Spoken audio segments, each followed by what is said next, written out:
Esse é o primeiro livro da Marta Batalha, foi publicado em 2016, tem menos de 200 páginas e já foi adaptado para o cinema. Esse livro se passa ali nas décadas de 40 a 50, no Rio de Janeiro, e é uma obra-prima. Ainda bem que eu li. E aí, pessoal, tudo bem? Meu nome é Catarina, esse aqui é o Para Ler Melhor, e finalmente eu li A Vida Invisível de Eurídice Gusmão. Essa leitura foi feita para o clube de leitura Leia Mulheres, e assim, ó, foi uma experiência sensacional.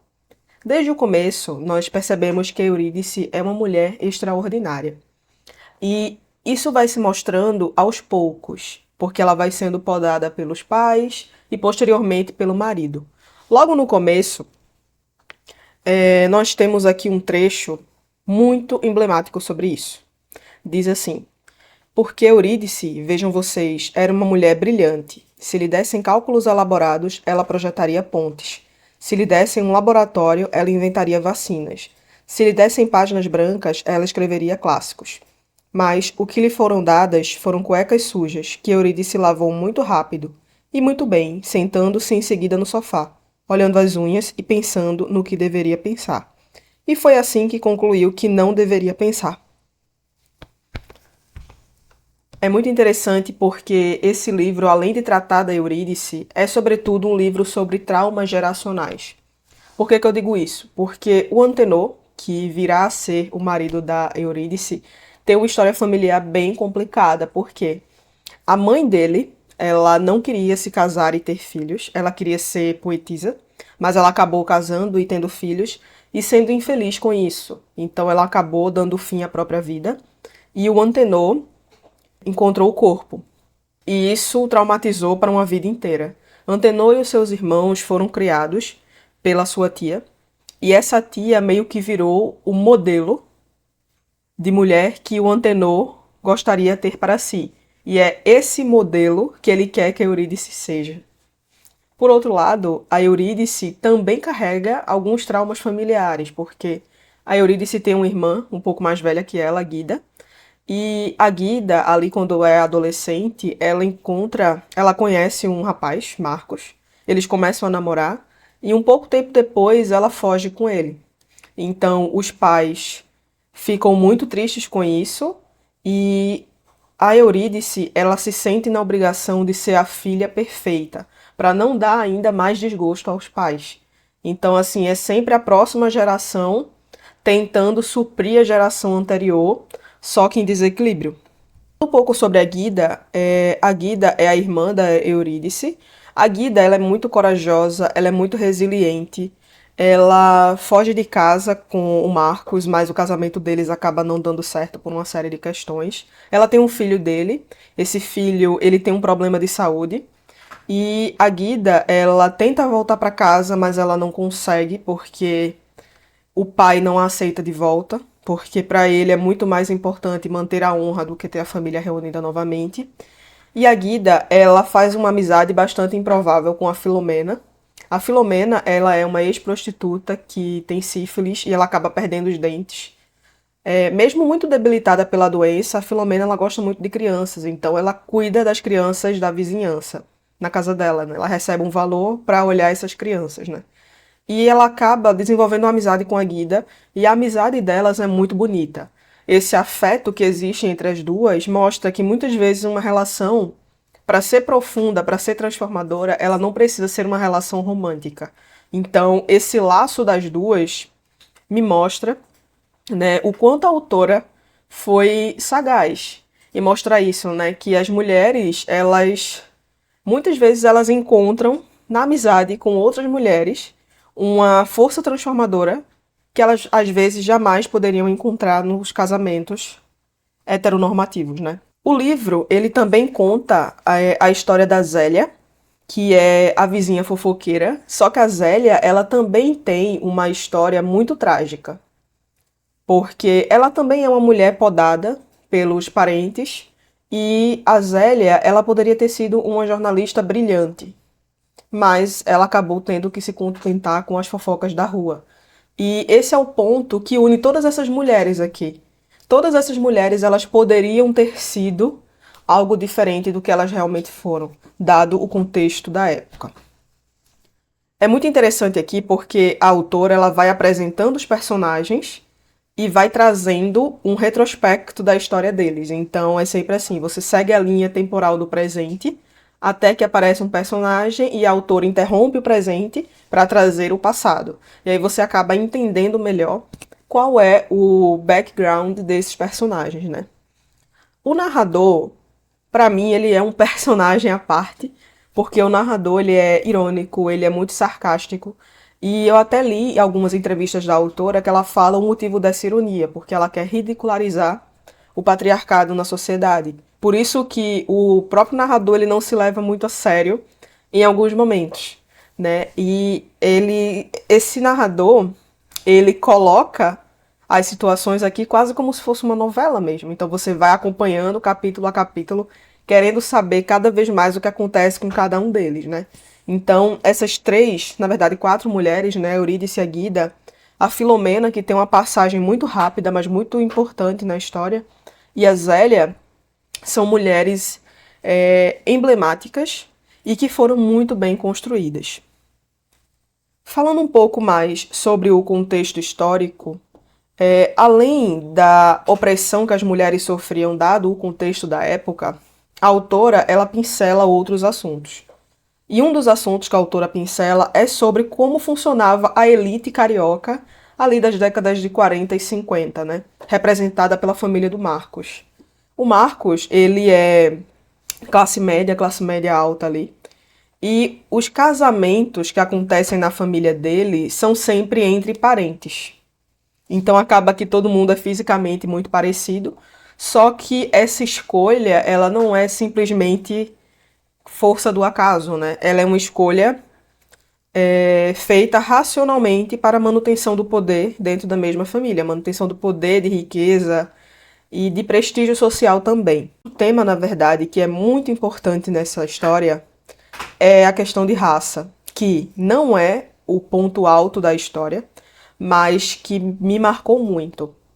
Por exemplo, o assunto raça, ele surge em diferentes momentos com diferentes personagens. Por exemplo, o termo mulato, ele é um termo bastante utilizado aqui pela autora, e vocês sabem que mulato é um termo racista.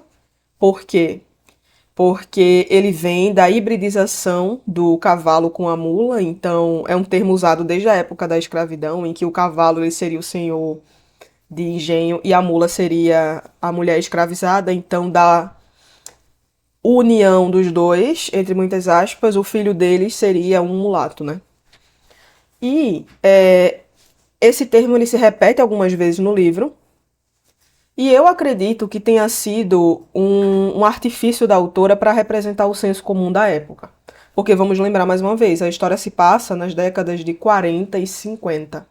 E naquela época ainda existia o receio de usar a palavra negro ou preto, né? Então acabava meio que sendo consenso usar o termo mulato. E é muito interessante porque uma das primeiras vezes que essa palavra aparece é quando a Eurídice, ela começa o empreendimento dela de costura, que é uma pequena facção de costura em casa, e ela não dá mais conta de tantos pedidos que ela recebe, e ela contrata a dona Maricotinha, que em nenhum momento é descrita pela cor da pele, até então, mas quando o Antenor bate o olho na dona Maricotinha, o primeiro comentário que ele faz é: o que é que essa negra de cabelo pichain tá fazendo aqui?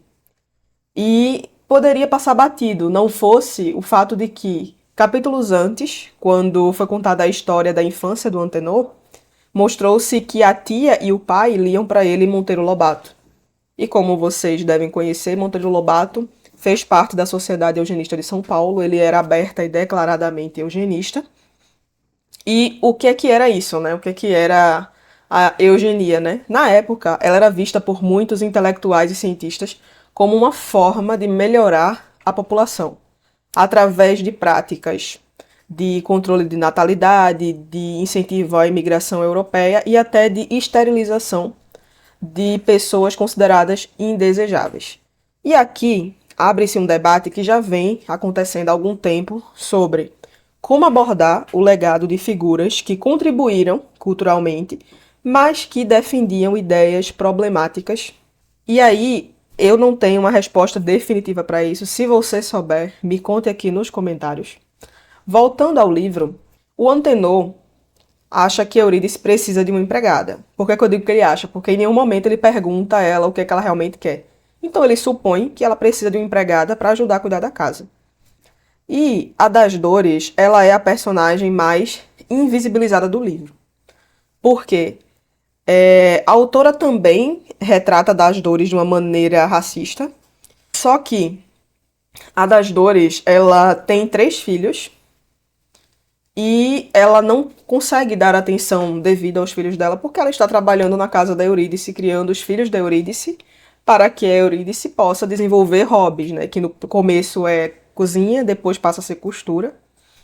Então, além disso, além desse ponto, tem um outro trecho que ele é um pouco mais revoltante, podemos dizer assim, que eu vou ler aqui para vocês, que diz o seguinte: depois de Cecília, foi a vez de Afonso e Chico descobrirem seus hormônios, e no caso deles, aquela coisa por vezes dolorosa que lhe crescia entre as pernas. Um inchaço inoportuno precisava de alívios imediatos, que Chico aprendeu a fazer no banheiro, e Afonso aprendeu a fazer em Das Dores. Olhe que seu pai vai descobrir, Das Dores dizia, enquanto Afonso levantava as calças. Vai nada, e se descobrir, você perde o emprego. Essa passagem aqui é muito emblemática, mas ela infelizmente ainda é muito comum, né? De mulheres que, por estarem em uma condição de necessidade, que precisam do emprego, acabam sofrendo abusos dos seus patrões, né? Mais uma face aí do racismo combinado com a condição de classe. Além disso, uma outra parte muito importante no livro, que é como nós ficamos sabendo que Marcos conseguiu o seu diploma de medicina. Porque ele foi pagando um colega da faculdade para que fizesse as provas de anatomia no lugar dele. E aqui tem um outro trecho que também cabe muita discussão, que diz o seguinte: ele financiou um colega meio mulato e meio pobre para assinar a folha de ponto das aulas de anatomia. Era também esse meio mulato que fazia as provas de Marcos, num sofisticado esquema de trocas de papéis que se dava nos fundos da sala de exames na Praia Vermelha. Não tinha como dar errado, esse meio mulato era muito capaz. Tão capaz que depois de se formar montou o consultório e trabalhou nos melhores hospitais do Rio, deixando de ser ao longo da vida um meio mulato para se tornar um quase branco. Marcos compareceu a algumas aulas teóricas, embora os trabalhos fossem feitos nas coxas. Era nas coxas que ele apoiava o caderno por usar o tempo sentado no bonde para os assuntos de faculdade e o resto do tempo para os assuntos da namorada. Então aqui, mais uma vez, né, usado o termo nas coxas, que também é outra expressão racista que remete à fabricação de telhas de barro que eram moldadas nas coxas das pessoas escravizadas, e acabou que isso resultava em peças irregulares e de baixa qualidade, só que em nenhum momento discutido, né, em que condições as pessoas viviam. Então, assim, acabou que é um termo bastante utilizado, bastante difundido ainda, mas ainda assim um termo racista, né? Mas o ponto que eu quero chamar a atenção aqui é o uso das palavras que a autora faz. Primeiro, o rapaz estudante, ele nem tem nome na história, ele é meio mulato e meio pobre. Depois que ele se forma e abre o seu consultório de medicina, ele se torna quase branco. Então, mostra como a gente pode fazer uma analogia com relação às pessoas que têm a pele um pouco mais clara, né? Que elas enfrentam menos dificuldades na vida do que as pessoas de pele retinta. E também mostra que a percepção de cor, de pele, ela muitas vezes está relacionada ao seu status social, né? A quanto dinheiro você tem, a que posição você ocupa na estrutura social. Então, de repente, aqui no caso desse personagem, ele é quase branco porque agora ele é médico, porque agora ele tem um consultório, porque agora ele pode ascender socialmente, né? Então, essas discussões, apesar da autora não aprofundar, ela traz de uma maneira bastante presente na história, né? Então, mesmo que a história não seja sobre os personagens negros, esse elemento está ali presente como um lembrete de que, olha, essa pauta ela existia, ela estava presente na sociedade na década de 40 e 50, então eu vou colocar ela aqui, né? Um outro ponto muito importante da história, que eu gostei muito particularmente, foi que a autora usa o termo a parte de Eurídice que não queria que Eurídice fosse Eurídice. Porque a Eurídice, ela era uma mulher extraordinária, ela tinha muitos interesses diferentes ao longo da vida, né? Ela, quando era ali muito jovem, ela gostava de tocar flauta, ela tocava flauta muito bem. E aí tem a questão da ironia do narrador, né? Porque Eurídice tocava flauta e ela recebeu o convite para tocar na orquestra do Villa-Lobos. Não é de qualquer pessoa, é simplesmente o Villa-Lobos. E a mãe negou, porque disse que ela deveria se casar e ter filhos. Depois, a Eurídice ela começa a se interessar por cozinha, e ela não cozinha qualquer prato, né? Ela cozinha pratos super elaborados, ela até escreve um caderno de receitas, né, que o Antenor acaba diminuindo, acaba fazendo pouco dela. Depois ela tenta, né, um empreendimento de costura e mais uma vez ela é boicotada por ele. Só que a Eurídice ela sempre ouviu uma voz interior que dizia que ela poderia ser muito melhor do que aquilo. Ela poderia ser outra coisa. Então, a Eurídice ela sempre teve consciência da sua grandeza. O que ela não teve foi oportunidade de externar isso, de viver isso, né? Ao mesmo tempo que ela se casa, ela cuida da casa, ela cuida dos filhos, ela também sonha. Ela também quer ser algo mais que isso, sabe? E aqui eu não estou fazendo juízo de valor sobre, é certo ou errado Eurídice querer ser a dona de casa que cuida dos filhos. Não é esse o ponto aqui. O ponto é que a Eurídice não teve escolha. A Eurídice, que é uma mulher classe média, branca, aparentemente, ela não teve escolha por ser fruto de uma época. E é muito interessante porque até a própria construção do Antenor, eu senti raiva dele em muitos momentos no livro. Só que, se você pensa que na década de 40 e 50, a concepção de homem bom era aquele que trabalhava, sustentava a casa, não era violento, não batia nos filhos, o Antenor, ele podia até ser entendido como um homem bom, dado o contexto da época. E aqui é muito interessante porque a própria Eurídice reconhece isso. O Antenor, ele tem muitos defeitos, assim, muitos mesmo, não estou aqui diminuindo isso. Mas ele é um cara que, para os padrões da época, ele era o bom. Então, assim, você não pode dizer que a vida de Eurídice foi horrível. Foi, assim, nossa, um inferno na Terra. Mas você também não pode dizer que foi ótima, que foi um paraíso. Então, foi uma vida morna. Foi uma vida ali angustiante, porque ela estava onde ela não queria estar. Então, assim, ela estava atendendo expectativas sempre dos outros, primeiro dos pais, depois do Antenor, e até dos filhos, de certa forma. Mas as expectativas dela nunca eram cumpridas, né? Nunca iam para frente. Então, assim, a Eurídice, ela teve uma vida morna, na maior parte da vida dela. Momentos ali do livro, né, que o Antenor, ele é bem abusivo com ela, então ele esperava que ela sangrasse, né, após a primeira vez dos dois, e ela não sangrou. Então ele achou aquilo um absurdo, ele ficou transtornado e tudo mais. E mostra que logo depois da história, né, quando a Guida consegue encontrar a Eurídice, elas acabam conversando muito por cima sobre isso, né, porque a Eurídice comenta que acabou não sangrando na primeira vez, e a Guida diz, eu também não, só que nós estávamos tão apaixonados que nem percebemos isso. Isso nem foi um ponto importante. Então, assim, também revela outro aspecto da época, né, que as mulheres não falavam nem entre si sobre sexualidade, né? Então, assim, esse livro para mim, ele é um retrato muito próximo da época. Claro que não dá para abarcar todas as pautas, todas as demandas num livro de menos de 200 páginas. Até porque também, se a autora tentasse fazer isso, correria o risco de deixar as pautas superficiais. Mas eu acho que é muito bonita a forma como a autora trabalha a amizade entre as mulheres, primeiro entre a Guida e a Filomena, depois quando a Guida e a Eurídice se reencontram, porque quando ocorre esse reencontro, os filhos da Eurídice eles já estão mais velhos, né, já estão praticamente criados, e a Eurídice ela decide seguir a vida que ela queria. Claro que, né, também limitada pelos contextos da época, né? Então a Eurídice ela decide escrever o livro, que é a história da invisibilidade, e ela segue a vida dela. Nós estamos em 2025, que é quando estou gravando esse vídeo. E a Eurídice, aqui no... eu vou deixar a imagem aqui. Percebam que a capa do livro, essa mulher, não tem rosto. Porque Eurídice representa todas as mulheres que poderiam ter sido algo e não foram. Não foram por quê? Ou pelo contexto da época, ou pelo medo de sofrer algum tipo de violência, pelo medo do que os outros iam pensar, ou até porque elas nem tiveram a chance ou a oportunidade de ser algo diferente do que elas gostariam. Então, assim, a Eurídice, ela me representa muito, porque muitas vezes eu já deixei de fazer coisas que eu queria por me preocupar com terceiros ou com consequências que não estavam sob meu controle.